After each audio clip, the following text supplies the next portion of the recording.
Assalamualaikum warahmatullahi wabarakatuh.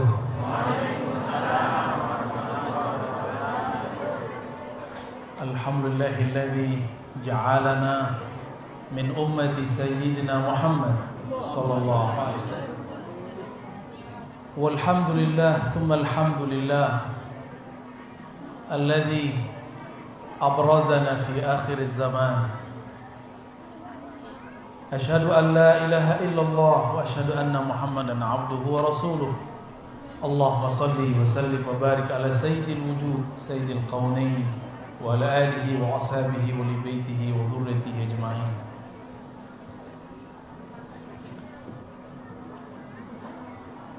Sahabat saya Kiai Haji Abdurrahman, mata Allah fi hayatih. Sir beliau ini kuat. Aslinya saya sudah mau cancel, udah galau semalaman. Saya mohon maaf Pak Kiai ya. Udah bikin antum apa istilahnya? Ya, al-afu minkum. Mohon izin para habaib, ya, Habib. Mohon izin aneh duduk lebih tinggi nih, Habib. Bukan berniat su'ul adab, Habib. Para kiai, para masyayikh. Karena disuruh duduk di atas, tidak ani duduk di atas. Ada satu hadis riwayat Imam Al-Hakim At-Tirmizi. Jadi ada dua Imam Hakim terkenal, Imam Tirmizi. Ada Tirmizi Abu Isa, ada Tirmizi Al-Hakim. Dua-duanya sufi, dua-duanya ahlus sunnah. Tapi satu wali kutub, satu wali ghaus. Itu bedanya. Apalagi itu kutub ghaus ya. Ntar deh kalau ngaji bab kewalian kita bahas itu. Pakarnya gurunya beliau tuh Gusmi. Ya. Wali paling aneh di tanah Jawa di zamannya. Ya. Tapi anehnya wali. Antum normal enggak wali ya? Orang aneh jadi wali. Normal seharusnya jadi lebih tinggi lagi walinya. Seharusnya minimal jadi wali murid.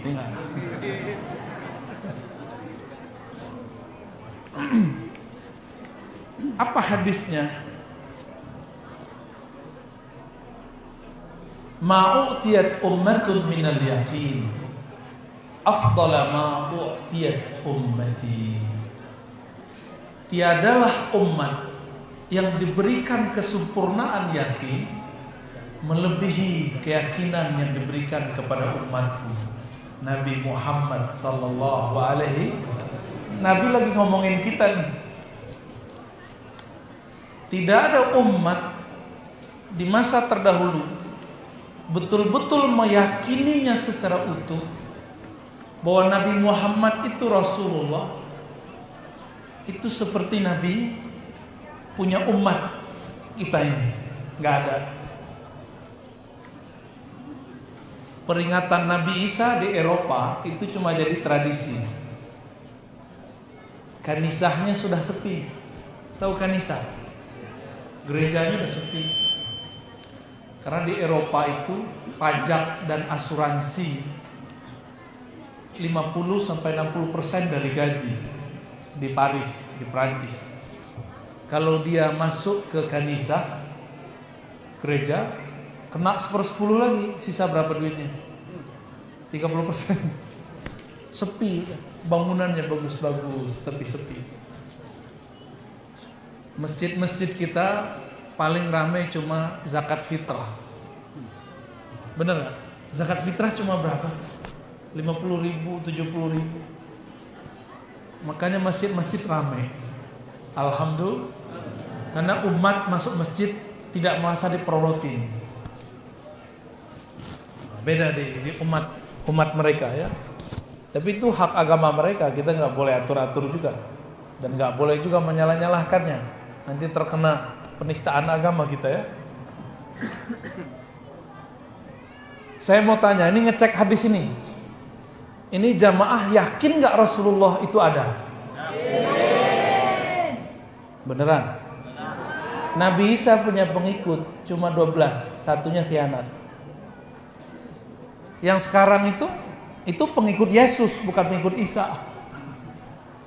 Itu beda loh ya. Mereka nyembah Yesus, bukan ikut Nabi. Ya, karena mereka marah juga kita sebut Isa disamain Yesus. Ya sudah, kita bilang aja. Jadi yang betul-betul ikut Nabi Isa cuma 11 atau 12 orang itu. Coba antum meyakini Nabi Muhammad anak Tuhan atau hamba Tuhan? Mereka yakinannya apa? Tuh beda kan? Nah, keyakinan ini bertahan sangat kuat. Di dunia tiada kubur Nabi yang pasti kecuali kubur Nabi Muhammad sallallahu alaihi wasallam. Makanya umat ini mau ziarah jelas. Kalau mau ziarah ke Nabi Isa kemana? Naik dulu kita ke langit kedua. Ada yang bisa naik ke langit kedua? Nabi Muhammad ketemu Nabi Isa di mana? Di langit kedua. Gimana cara naiknya? Ada caranya. Itu nggak perlu pakai pesawat Garuda, Batik, nggak perlu ya. Nggak perlu, langsung ada caranya. Mau ngantuk naik, tapi nggak turun-turun gimana? Masalahnya nggak turun-turun nanti ya. Baik.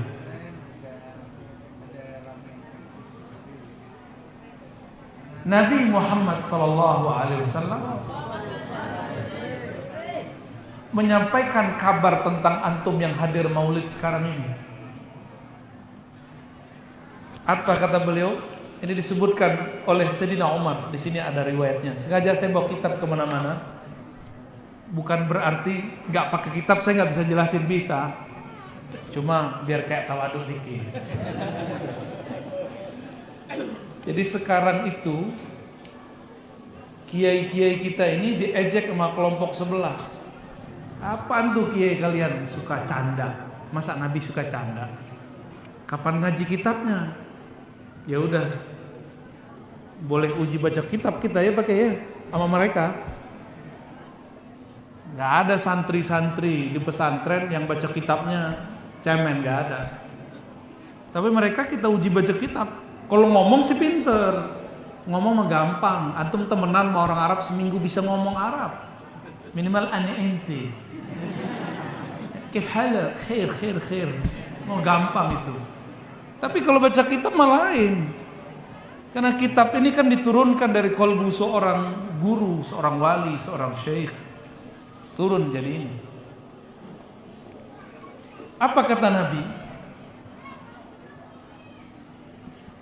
Aku rindu bertemu saudara-saudaraku.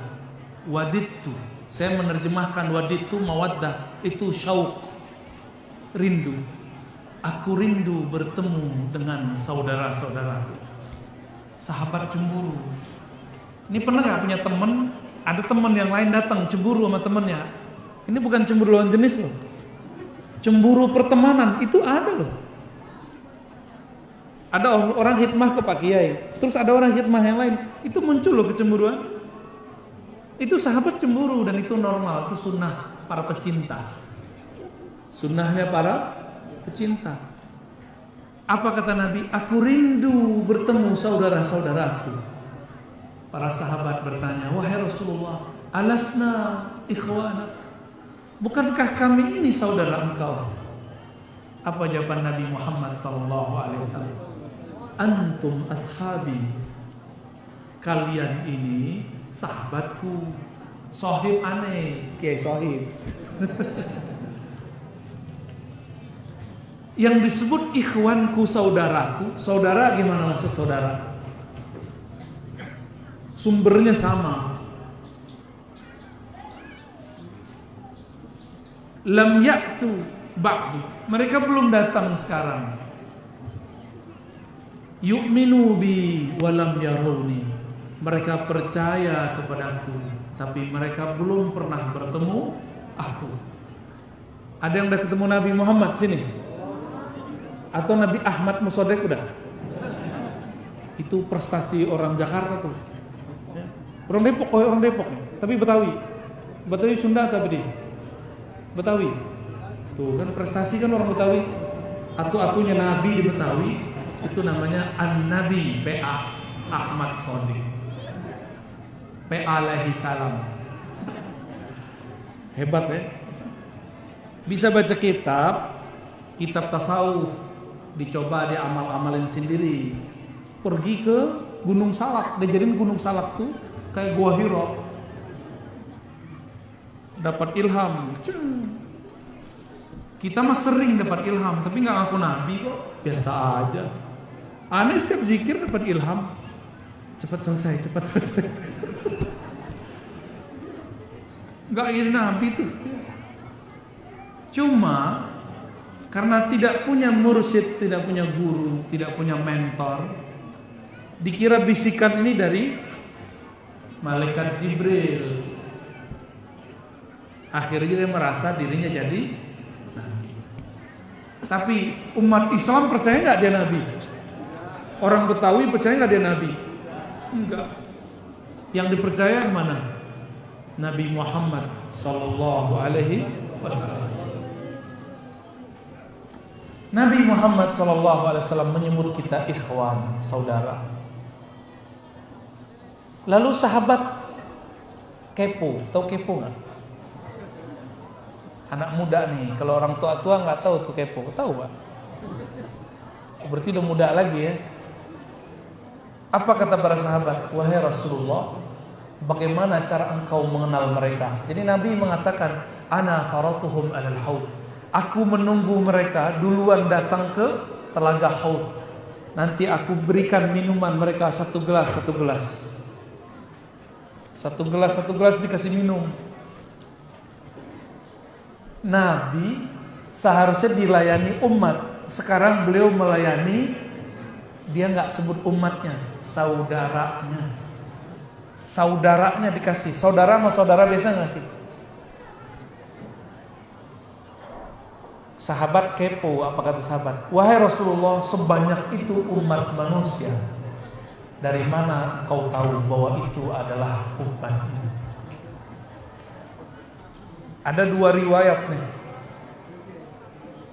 Nabi menjawab, aku mengetahui mereka dari hurran muhajjalin, dari bekas wudhu yang bercahaya.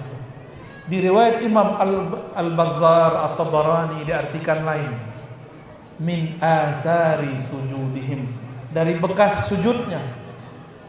Yang bekas sujudnya hitam itu boleh lah, tapi bukan itu. Bergantung ahli sujud. Tapi bukan itu. Simahum fi wujuhihim min athari sujud. Itu cahaya sujudnya terlihat oleh Rasulullah meskipun dari penjuru negeri, dari penjuru pelosok. Nabi panggil itu orang. Maka rajin-rajin sujud ya, rajin-rajin wudhu, supaya gampang dicium bau kita oleh Rasulullah sallallahu alaihi wasallam. Suatu kali Nabi Muhammad sallallahu alaihi wasallam jalan-jalan dengan Jabir. Kata Jabir, kami tidaklah melewati suatu pohon kecuali pohonnya sujud kepada Rasulullah. Lewat batunya mengucapkan salam kepada Rasulullah. Salamnya gimana? Itu salam yang dibaca oleh munsyid kita tadi, yang hadrah tadi. Ya Nabi salam alaika. Itu yang dibaca, persis sama. Tertulis di hadis sebegitu, dikeluarkan oleh para imam, dimasukkan ke kitab. Persis sama. Kita ini punya kolbu, jangan-jangan lebih keras daripada batu. Nabi mengatakan, jika engkau mengucapkan salam kepadaku, aku pasti membalasnya. Arudda alaihi salam, aku pasti membalas salamnya. Hadis Abu Daud. Terasa nggak dijawab oleh Rasul? Gimana taunya kalau jawab salam itu ada? Ada ilmunya. Tanda Allah hadir disebut namanya, surat Al-Anfal ayat 2. Idza dzukirallah wajilat qulubuhum. Disebut nama Allah, bergetar kalbu. Tanda Rasulullah hadir jika diucapkan salam. Taqsha'iru minhu juludul ladzina yakhshawna rabbahum. Rasulullah itu adalah hakikah Al-Quran. Sayyidatuna Aisyah ditanya, masih ingat hadis masyhur? Semua kita tahu hadis ini, cuma hakikat hadis ini kita lupa. Apa kata para sahabat kepada Sayyidatuna Aisyah atau murid-murid Sayyidatuna Aisyah? Wahai ummul mukminin, apakah akhlaknya Nabi Muhammad sallallahu alaihi wasallam? Apa jawaban beliau? Khuluquhul Quran. Masih ingat? Khuluq dengan khalq mirip. Khuluq itu karakter, nilai. Kalau khalq fisik. Beliau itu khuluqnya Quran. Berarti beliaunya siapa dong? Beliaulah al-haqiqah al-Quraniyah. Beliaulah hakikat Quran yang sebenarnya. Maka jika di sini ada anak-anak tahfiz, pasti pernah dengar hadis ini. Orang yang hafal Quran ya'ti yaumal qiyamah syafi'an lahu. Quran nanti datang pada hari kiamat memberi syafaat bagi dia. Itu yang beri syafaat siapa? Quran datang. Itu Qurannya siapa? Rasulullah sallallahu alaihi wasallam. Tapi kalau orang tidak bersanad, dia tidak punya guru mursyid, kiai, mukri, Rasulullah datang, dia bilang, oh bukan ente, yang datang Quran bukan ente, karena dia nggak punya sanad. Dia kira nanti Quran datang, yang dia bayangin Quran itu ini bukan Quran, ini namanya mushaf, lembaran-lembaran kertas. Quran bukan itu. Ini cuma menunjukkan hakikat Quran. Karena dia menunjukkan hakikat Quran, kita hormat. Coba antum nih, berani nggak foto kiai ditaruh di bawah diinjak? Berani nggak? Nggak berani. Sama. Tapi itu kiai nggak yang difoto itu? Itu kiai apa foto kiai? Coba nih, ada nama Nabi.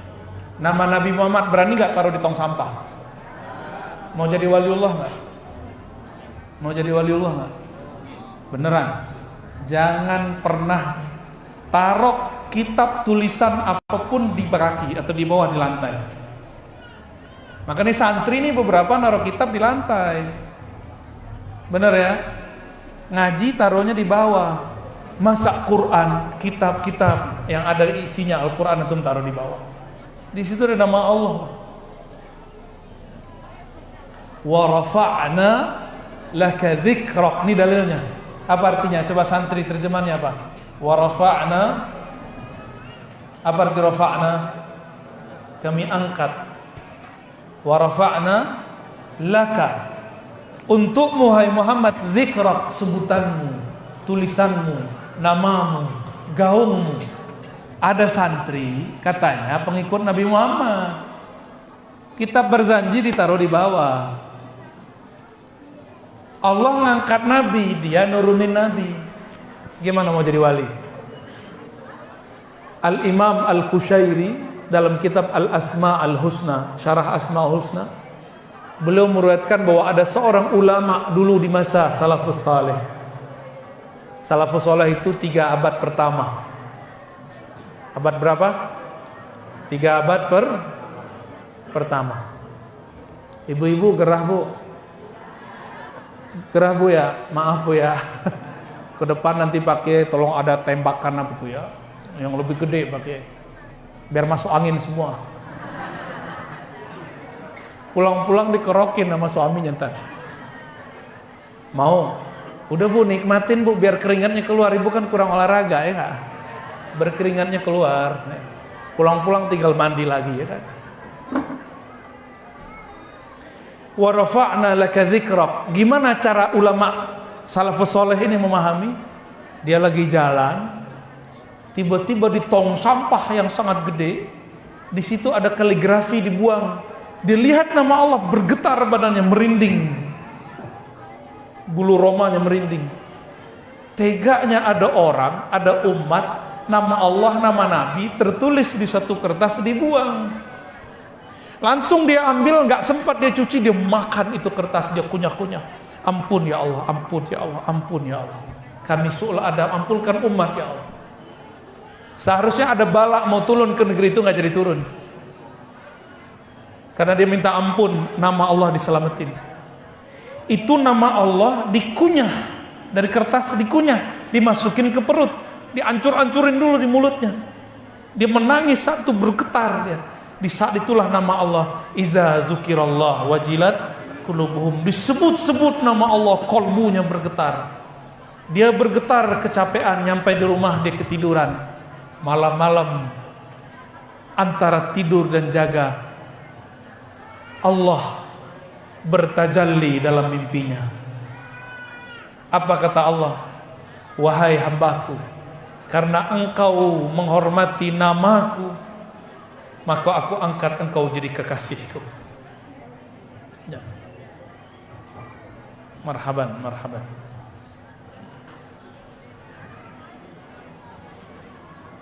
Silakan, ya.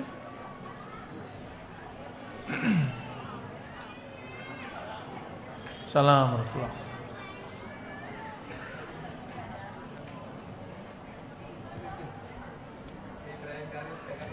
Masya Allah. Tafadhal Pak Kiai, tafadhal Pak Kiai.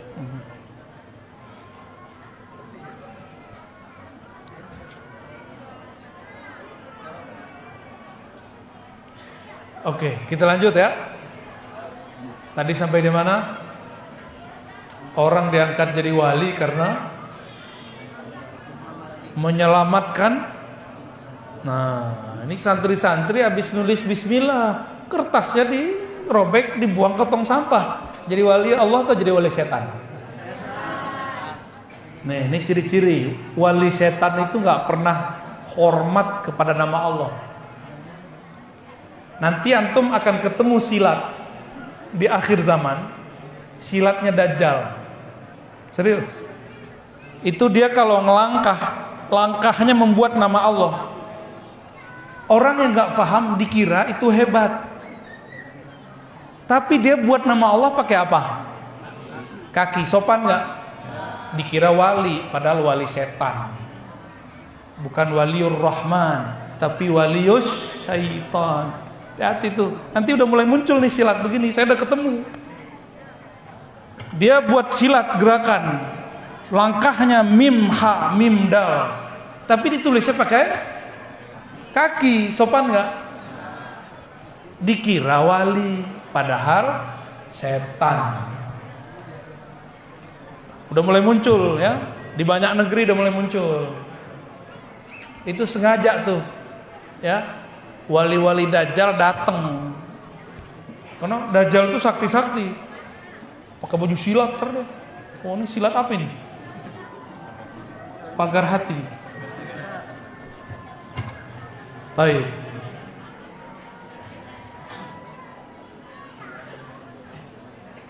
Nabi Muhammad sallallahu alaihi wasallam semakin dihina oleh orang semakin tinggi. Masih ingat kisah Taif? Masih ingat? Nabi Muhammad itu lebih mulia dari Nabi Nuh atau di bawah Nabi Nuh? Lebih mulia. Nabi Nuh kapalnya dirusak oleh umatnya. Marah nggak? Marah. Walaupun udah sabar marah juga. Gimana nggak marah? Ini kan kiai-kiai kayak kita ini, ustadz-ustadz kayak kita ini, gampang tersinggung sama jamaah. Ini hati-hati nih, kiai kok songong ya, ustadz kok belagu. Nabi Nuh makan hati 900-an tahun. Habis buat kapal diwahyukan Allah, buat kapal. Buat kapalnya di tengah darat, kan bingung orang itu. Jadi nabi-nabi itu dari dulu memang aneh-aneh. Maka antum kalau ketemu wali pasti aneh-aneh. Yang gak dikerjain orang dikerjain sama dia. Jadi wali itu bukan orang biasa-biasa, emang aneh-aneh orangnya. 900 tahun berdakwah, gak punya murid, kecuali sedikit sekali. Bisa dihitung pakai jari. Kita baru sehari 2 hari tersinggung nyapa alam ya. nggak mau datang lagi kita. Susah, kita nggak dihargai di sono. Gitu. Pak Kiai nggak mau lagi datang ceramah ke tempat yang kita nggak dihargai. Kita tersinggung, bener nggak? Banyak, termasuk aneh.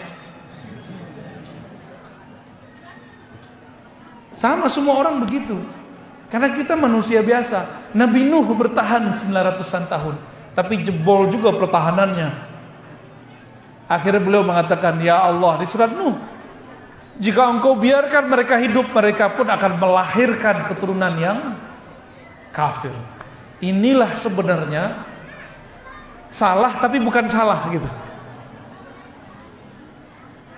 Keturunan mereka kan belum lahir, kok udah dipastiin pasti kafir. Itu sebenarnya Nabi ini kalau untuk ukuran orang awam nggak dosa, tapi untuk ukuran Nabi itu keliru. Keturunannya belum lahir, tapi Nabi Nuh ngomong jika mereka lahir, keturunan mereka muncul, pasti kafir kayak mereka. Baca surat Nuh. Ini sebenarnya sir. Bukan Nabi Nuh doa hancurkan umatku, itu biasa, tapi adalah su'uzonnya.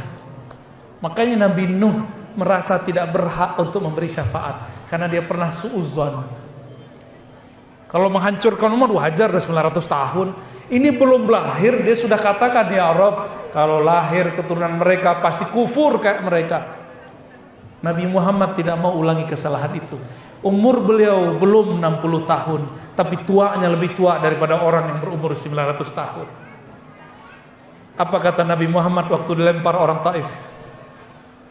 Ya Rabb, fa innahum la ya'lamun. Mereka tidak mengerti siapa aku. Tolong jadikan keturunan mereka yang mengerti siapa aku, beriman kepadaku. Mana yang lebih tua? Nabi Muhammad sallallahu alaihi. Nanti antum saksiin ya. Kalau kita beruntung masuk surga, nanti akan ada orang nanya, ya Nuh, ya Nabi Allah Nuh, ente lebih tua atau Muhammad? Nanti ada yang nanya antar. Nabi Nuh jawabnya kira-kira gimana ntar? Nabi Nuh akan jawab, kalau tua muncul nongol brojol di bumi aneh, tapi yang tua secara ruhani Nabi Muhammad sallallahu alaihi wasallam. Makanya Nabi Muhammad mengatakan nahnu sabiqunal akhirun. Kita ini pertama disebut oleh Allah, tapi terakhir dimunculkan. Pertama masuk surga, tapi terakhir diutus di dunia. Sabikun ini boleh kita artikan lebih dulu, lebih tua. Jadi muka-muka begini nih, muka-muka standar nih, ini lebih tua nih secara hakikat. Serius. Antum saksikan nanti. Jadi di surga itu majelisnya para nabi, bukan makan-makan, kawin-kawin. Mereka sibuk ngomongin Allah, Allah, Allah, Ahmad, Muhammad. Itu aja bahasannya. Supaya naik pangkat terus. Karena di surga sudah nggak ada sholat. Yang ada di surga apa? Wujuhu yawma idzin nadirah ila rabbiha ila rabbiha nazirah. Enggak apal enggak masuk surga ntar. Masuk surga enggak dapat isinya ntar. Minimal tahu ya ayat ini. Pada hari itu wajah-wajah berseri, kepada Rabb-nya mereka memandang. Ada orang sudah ketemu dengan wali, tapi dia nggak tahu bahwa ini wali. Udah sering sehari-hari, tapi karena nggak pernah kenal ciri-ciri wali, maka dia ketemu dia cuek-cuek aja. Abu Jahal, Abu Lahab masih keluarga Nabi. Bahkan Nabi itu ponakannya.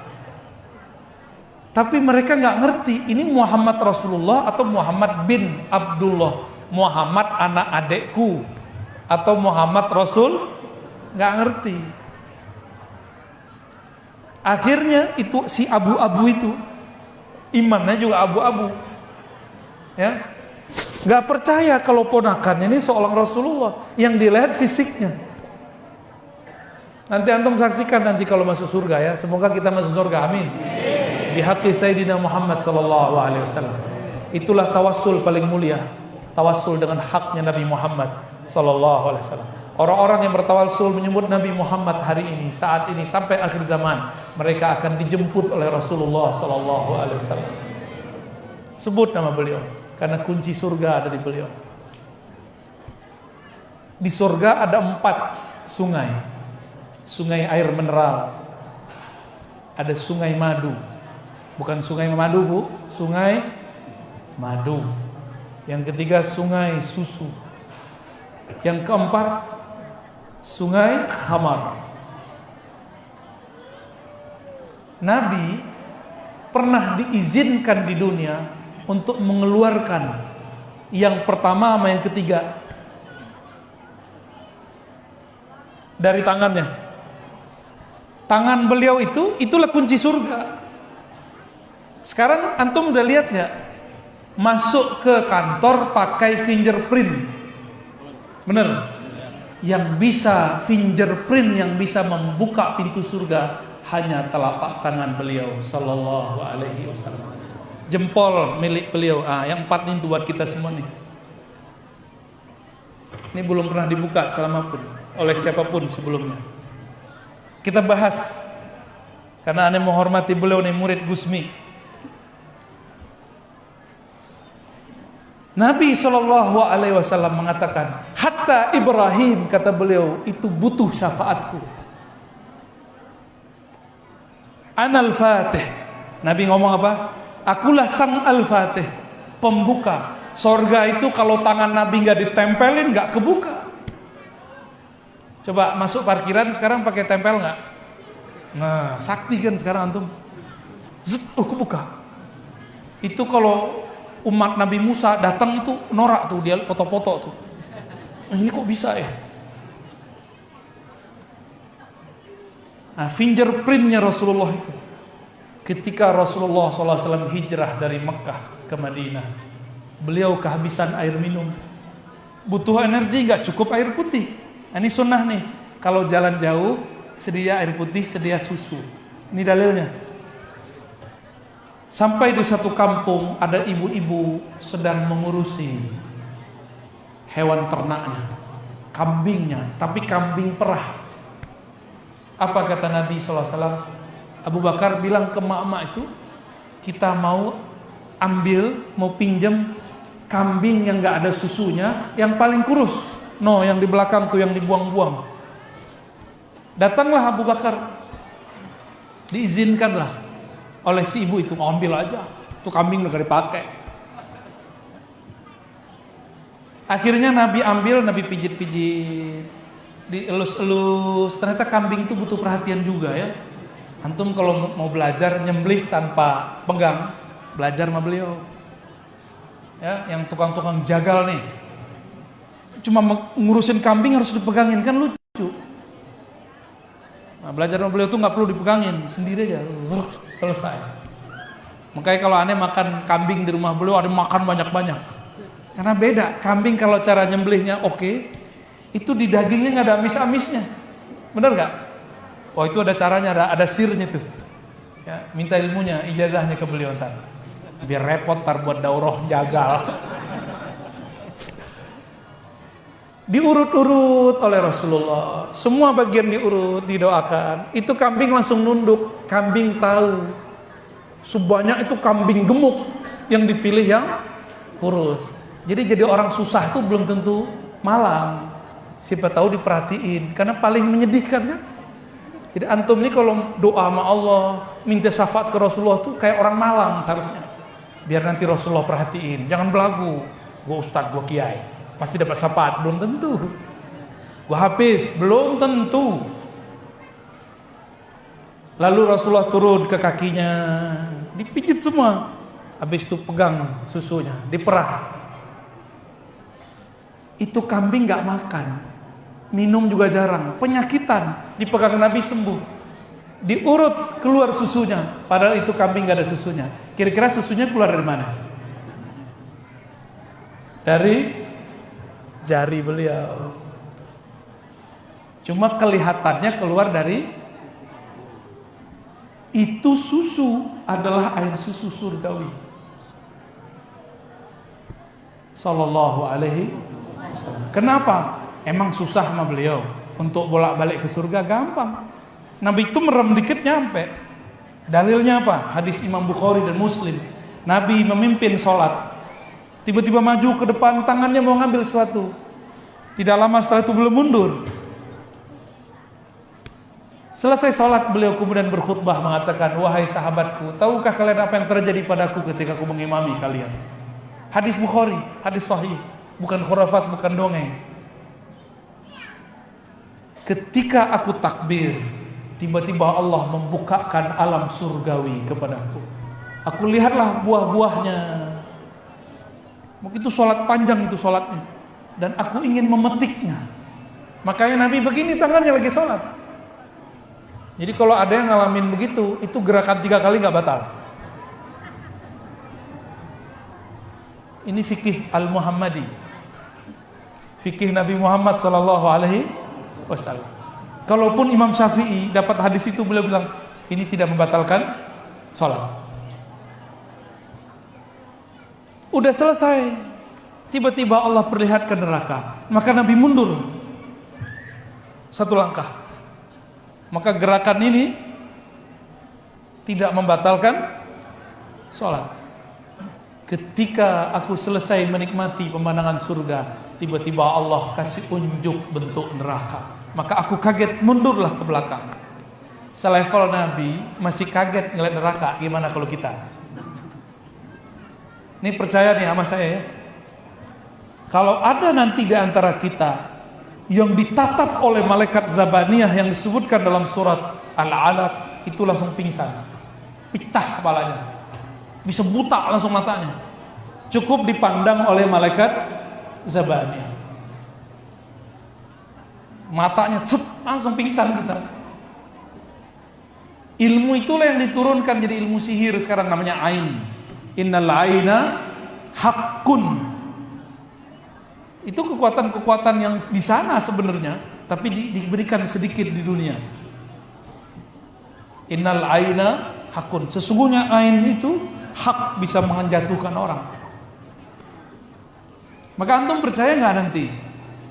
Nih jamaah, di akhir zaman, ini sudah akhir zaman, Al-Imam Al-Mahdi itu ngalahin musuhnya cukup pakai matanya. Karena Al-Imam Al-Mahdi di akhir zaman itu salah satu gelarnya Ainullah. Apa arti Ainullah? Matanya Allah. Itu gak berani itu iblis mandang dia. Dajjal gak berani lihat dia. Lihat buta. Nah, kembali ke kisah Nabi Muhammad SAW. Keluar gak air susunya? Keluar susunya gak habis-habis. Akhirnya si mak-mak ini kepo. Dilihatin, siapa sih ini? Dialah satu-satunya perempuan yang dapat menceritakan fisik Nabi secara lengkap. Abu Bakar tidak pernah sanggup menceritakan Nabi, karena beliau itu kalau ketemu Nabi langsung nunduk. Kalau Nabi menatap keluar, Nabi misalnya memandang kemana, baru beliau cerita, rambut Nabi begini, serban Nabi begini. Tapi beliau nggak berani cerita wajah Nabi Sallallahu Alaihi Wasallam. Abu Bakar As-Siddiq setiap kali mengenang Nabi, beliau pingsan. Terkenang dalam sedikit pingsan. Itu cintanya Abu Bakar Sallallahu Alaihi Wasallam. Bilal ibn Rabah, tugas dia apa? Azan. Pertama masuk ke Makkah tahun ke-8 Hijriah. Dulu masih ada tangga untuk naik, dan itu jelas tangganya untuk naik Ka'bah.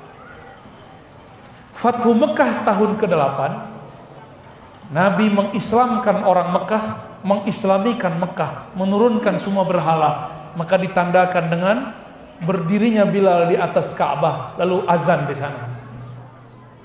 Ngomonglah orang yang baru masuk Islam tapi jahiliyah belum hilang dari dirinya. Ya Allah, beruntung babe gua mati nggak ngelihat beginian. Masa ada orang hitam naik ke Ka'bah. Itu ngomongnya. Ada nggak di Barzanji? Ada ya? Ada di Barzanji. Itu semuanya protes. Orang Mekah yang mantan-mantan kafir Quraisy ini kemudian masuk Islam. Mereka protes. Masa orang hitam naik? Tapi Nabi menjadikan orang berkulit hitam menjadi muazzin. Muazzin sama imam pentingan mana? Lebih afdal mana, imam apa muazzin? Makanya waktu kita ke Yordan, imamnya nggak mau ketinggalan. Dia muazzin, dia iqomat, dia imamnya. Dia pengen borong semua deh. Nggak tahu di Depok gimana nih. Gimana Pak Kiai? Dorong-dorongan ya? Masya Allah. Takut lehernya panjang ya. Kalau jadi muazzin katanya lehernya panjang. Padahal itu kan bahasa majazi. Leher panjang itu maksudnya di saat semua orang tidak terlihat oleh Nabi, karena banyaknya orang, muazzin dilihat mana? Oh, tuh muazzin tuh. Allah tinggikan orangnya nanti. Kalau kita mati, masuk padang mahsyar, antum lihat nanti makhluk yang paling nonjol itu muazzin. Paling viral di YouTube-nya padang mahsyar. Paling viral itu. Yang bersaksi, yang follower dia bukan hanya manusia. Ada hewan, ada batu. Apa kata batu? Muazzin. Semuanya manggil dia. Sallallahu alaihi wasallam. Suatu kali Sayyidina Bilal diminta azan di Damaskus oleh sahabat mulia Abu Dzar, Abu Darda dan sahabat-sahabat lain. Beliau mulailah azan. Waktu itu hadir para sahabat, ini reuni. Makanya sunnah murid-murid itu buat reuni kalau punya guru yang sama, bukan untuk CLBK, bukan. Tapi untuk mengenang Rasulullah sallallahu alaihi wasallam. Maulid begini, itulah dalilnya. Mereka ngumpul-ngumpul untuk mengenang Rasulullah sallallahu alaihi. Sampailah kenangan mereka kepada bab azan. Pas masuk waktu sholat, diperintahkanlah oleh Abu Dzar, Abu Darda, Bilal menjadi muazzin. Apa yang terjadi? Allahu Akbar, getar semua, nangis semua. Allahu Akbar, bergetar, menangis semua. Ketika asyhadu alla ilallah masih lantang, masih kuat.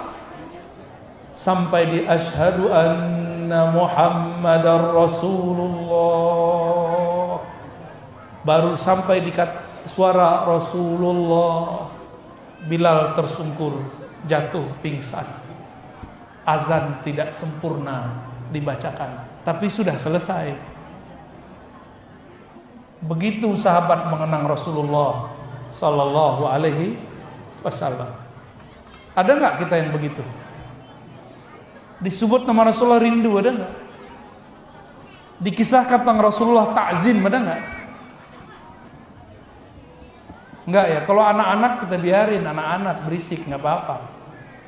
Kalau abun-abun begini, kan bingung kita ngelihatnya.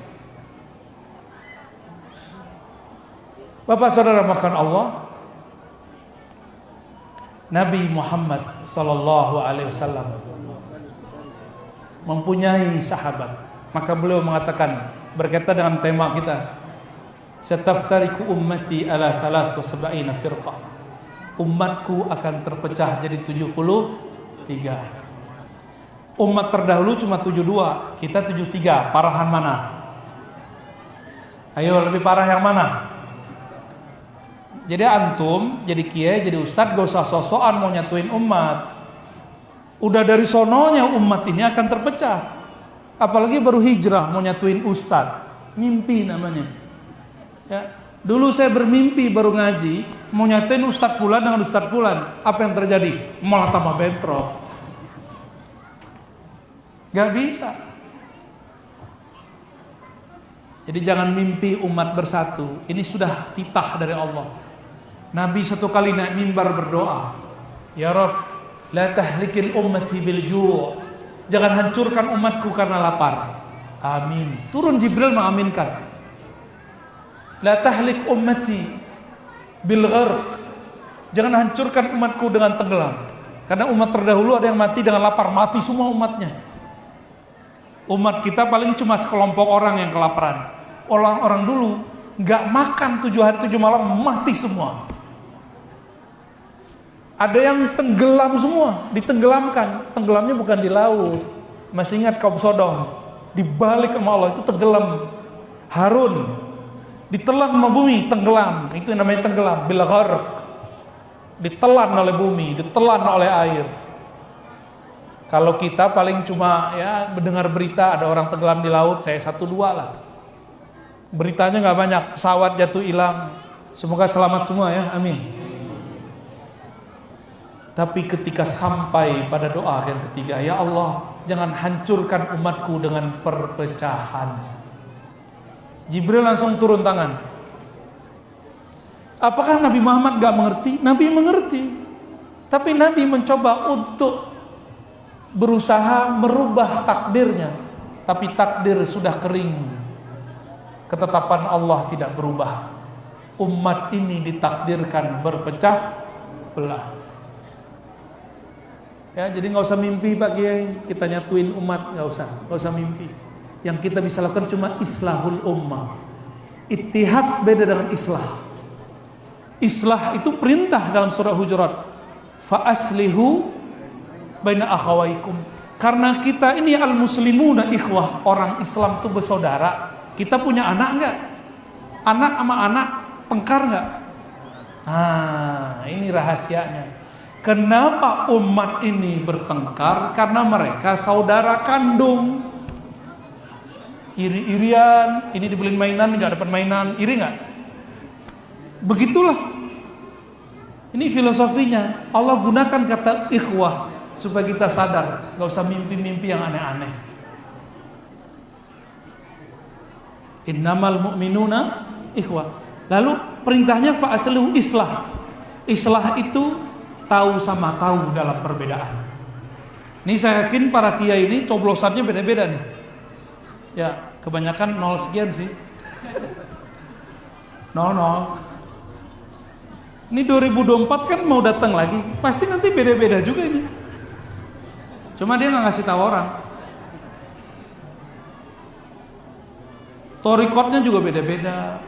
Gurunya juga beda-beda. Mazhabnya juga beda-beda. Apa kata Nabi? Kulluha finnar. Semua kelompok itu pasti masuk neraka illa firqatan wahidah, kecuali satu kelompok. Dalam hadis Imam Tirmizi ditanya, siapakah itu wahai Rasulullah?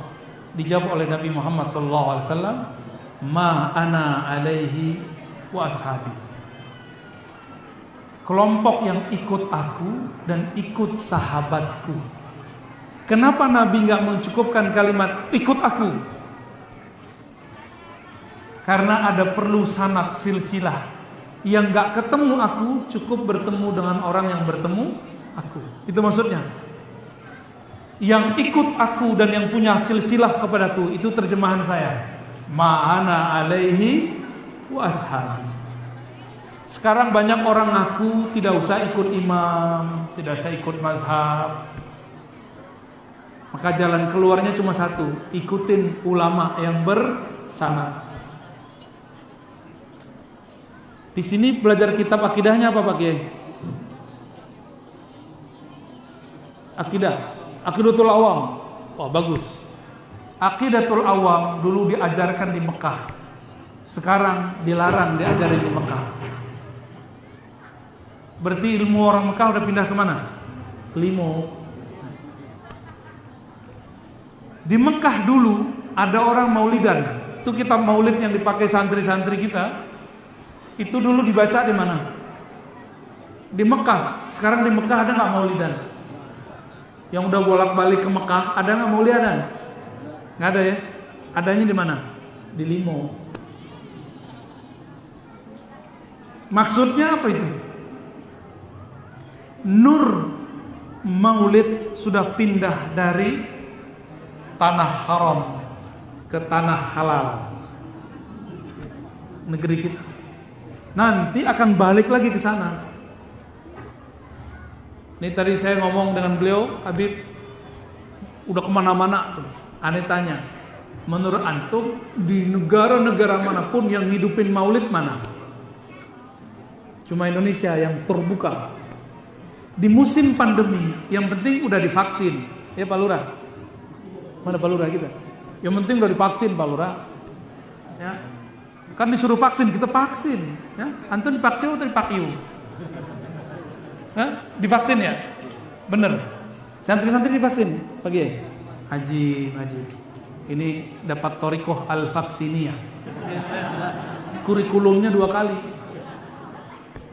Nanti dapat ijazah kebursidan. Namanya Peduli Lindungi. Bid'ah benar. Kita ikutin aja. Tapi Haji, saya baru pulang dari Kalimantan, baru pulang dari Palembang, baru pulang dari Riau, dari Padang, dari Magelang. Itu majelis maulid, itu ramai semua. Ramai semua. Alhamdulillah pejabat-pejabat umarok kita dalam hati dia, gak apa-apa Pak Kiai, yang penting ada itu tuh cuci tangan depan. Gak apa-apa Pak Kiai, yang penting semuanya udah divaksin, udah.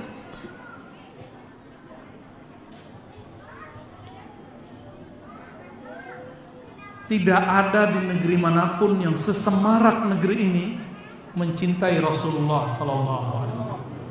Gak ada, saya gak ketemu. Gak ketemu. Mekah Madinah sudah dilarang, Suriah sudah hancur, Irak sudah runtuh, Iran sudah jadi Syiah, Yaman sudah ada Hausiyah, berontak loh di situ. Afghanistan sudah berganti.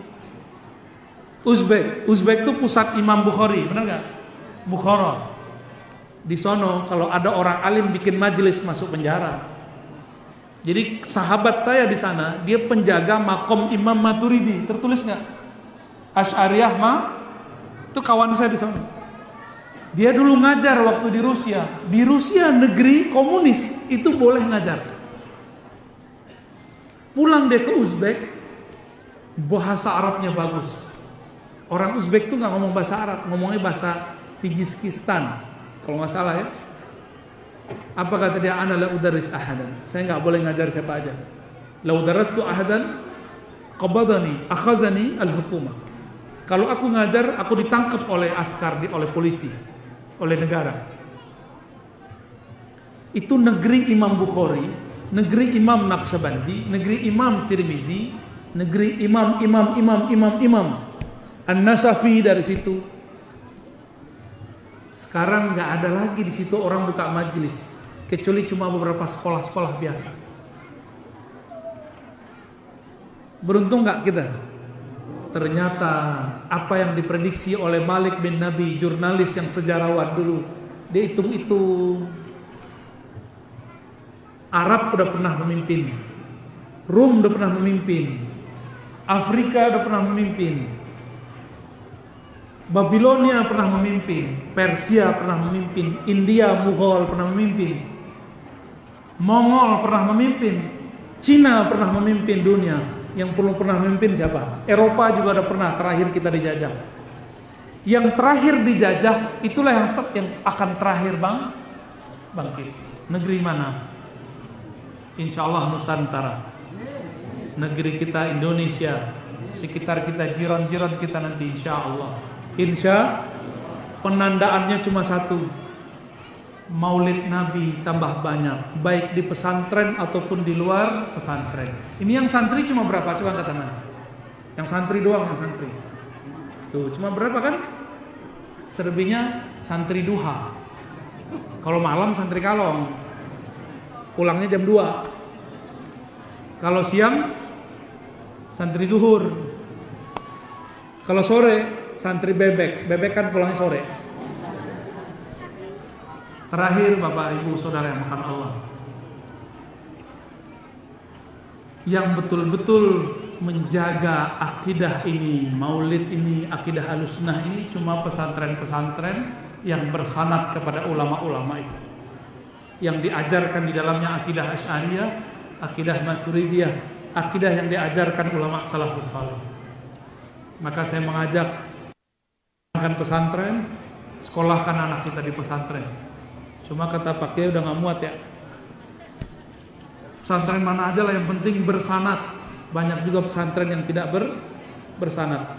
Hidupkan majelis maulid, karena dalam majelis maulid ada sir daf'ul bala, menolak bala. Karena satu orang solawat ada 10 keberkahan rahmat.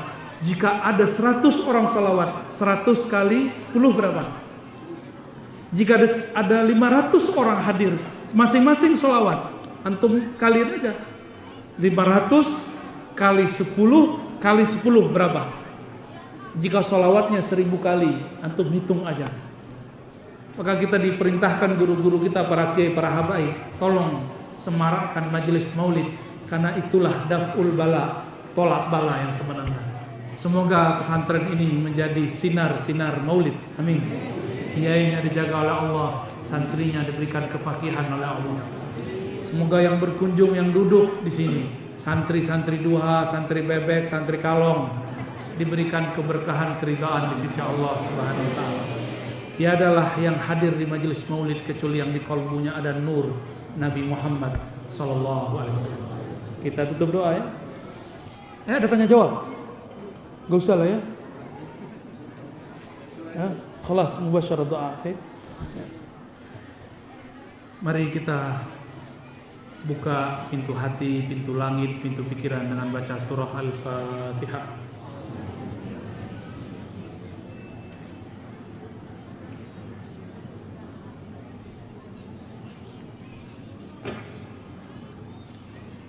Allahumma bihaqqil Fatihah. Ya munazzil al-Fatihah ala sayyidina al-Fatih, iftah qulubana waftah qulubal hadirin. Ya Allah yang menurunkan surat Al-Fatihah, sampaikan salam kami, rindu kami kepada Nabi yang bergerak Al-Fatih, pembuka. Sampaikan salam rindu kami kepada Nabi Muhammad yang diturunkan Al-Fatihah kepadanya. Ya Allah, dengan berkah Fatihah dan Nabi Muhammad Al-Fatih, bukalah qalbu kami yang hadir, bukalah dada kami yang hadir menerima cahaya Nabi-Mu, cahaya nur Nabi Muhammad sallallahu alaihi wasallam. Ya Allah, bihaqqil Fatihah faftah abwabas sama. Ya Allah, dengan berkah Fatihah bukalah pintu langit. Bukalah pintu langit pertama, kedua, ketiga, ketujuh semuanya ya Allah. Terimalah doa kami. Jawablah semua keluhan-keluhan kami. Allahumma ya Rahman ya Rahim ya Karim. Wahai yang Rahman ya Rahim, yang Maha Penyayang, yang kata sayangnya diulang berkali-kali di dalam Al-Quran. Tentu semua itu karena Engkau sangat sayang kepada kami ya Allah. Kami ini banyak dosa ya Allah. Dosa mata kami sangat banyak ya Allah. Dosa telinga kami sangat banyak ya Allah. Dosa lidah kami sangat banyak ya Allah. Dosa tangan kaki kami sangat banyak ya Allah.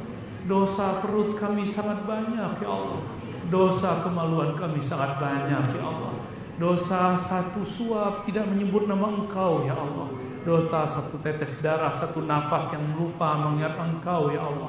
Ampunkan dosa kami yang hadir ini ya Allah. Meskipun dosa kami membumbung sampai kepada langit, ampunanmu sampai kepada arasmu ya Allah. Tentu dosa kami hanya setetes dibandingkan arasmu ibarat laut samudra. Maka dengan rahmatmu yang seluas arasmu ya Allah, hilangkan, hancurkan, hanyutkan semua dosa kami dari ujung rambut sampai ujung kaki ya Allah. Ya Allah, kami punya keluarga ya Allah, rahmati mereka, bimbing mereka. Kami tidak dapat membimbing mereka ya Allah. Ya Allah, kami punya anak-anak. Anak-anak kami sekarang sibuk dengan selainmu ya Allah, sibuk dengan benda-benda yang melupakan mereka darimu ya Allah. Maka bisikkanlah ya Allah di dalam kalbu mereka nur Nabi-Mu. Kirimkan ke dalam kalbu mereka cahaya-cahaya yang buat mereka nanti mencarimu. Allahumma ya Allah, ya Rahman, ya Rahim, ya Karim, ya Karim. Ya Allah yang Maha Pemurah, meskipun ibadah kami tidak sempurna ya Allah, salat kami tidak khusyuk ya Allah, tapi karena Engkau Karim, Pemurah, Engkau Maha Pengertian, tolong terima jua ya Allah salat-salat kami yang tidak khusyuk itu. Ya Allah, meskipun cinta kami tidak sempurna kepada Rasulullah, sempurnakanlah dengan mahabbah cintamu ya Allah. Ya Allah, guru-guru kami sedang berjuang ya Allah. Zuriat-zuriat Engkau sedang dicaci maki, ya Allah. Mereka sedang berjuang menaikkan, meninggikan nama-Namamu, ya Allah. Ya Allah, kami memohon kepada Engkau, jagalah mereka, ya Allah. Santri-santri kami sedang mempelajari nama-Namamu, ya Allah. Nama Nabi-Mu, ya Allah. Hukum-hukum syariat-Mu, ya Allah. Sehatkan mereka, kuatkan mereka, istiqamahkan mereka. Jadikan mereka pejuang-pejuang ulama-ulama di akhir zaman yang menyuarakan kebenaran. Ya Allah, kami yang hadir, kami bukan ulama, kami bukan ustaz. Kami baca kitab pun tidak bisa, ya Allah. Baca Quran pun mungkin belum lancar, ya Allah. Tapi saksikan, ya Allah, kami sangat cinta kepada Nabi-Mu, ya Allah. Saksikan, ya Allah. Qulu, katakan, ya Allah, kami sangat cinta kepada kekasih baginda Nabi Muhammad sallallahu alaihi wasallam. Kami kurang adab kepada beliau, kurang cinta, kurang setia kepada beliau. Beliau mau wafat pun tidak menyebut namamu, ya Allah, tapi menyebut kami, ummati, ummati. Tapi kami ketika senang, ketika susah tidak sebut namanya, ya Allah. Sungguh buruk adab kami kepadanya, ya Allah. Disebut namanya kami tidak bersolawat, ya Allah. Maka kami meminta dengan kerendahan jiwa kami, ya Allah, kehinaan diri kami, ya Allah, sampaikan salam maaf kami kepada beliau baginda Nabi Muhammad sallallahu alaihi wasallam. Assalatu wassalamu alaika ya sayyidana ya Rasulullah.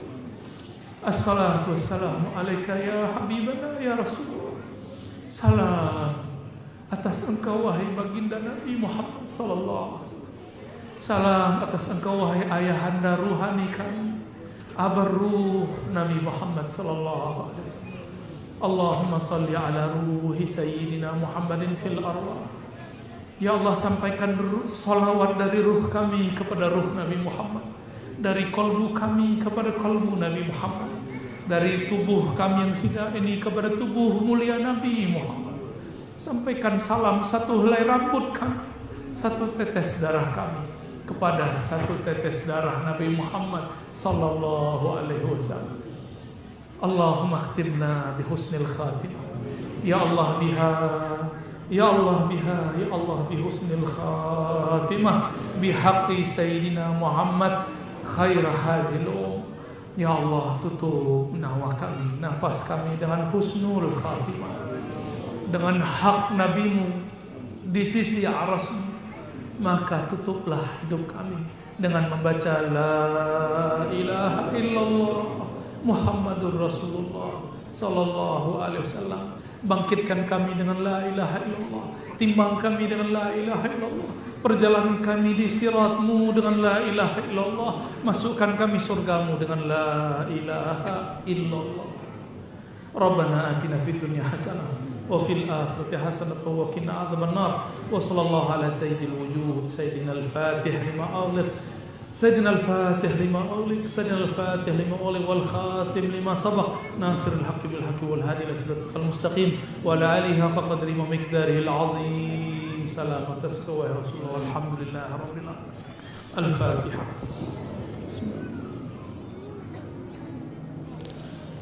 صراط آمين آمين رب العالمين. استجب دعواتنا بسر الفاتحة وبسر صلوات على سيدنا الفاتح وبسر صلوات المصلين وبكل صلاة وبكل سلام وبحق سورة الإخلاص وبحق التهليل والتحميد والتحميد وبحق كل ذكر وصلاة وبحق كل عبادة يا معبود يا معبود. وصلى الله على سيدنا محمد والحمد لله رب العالمين. السلام عليكم ورحمة الله وبركاته.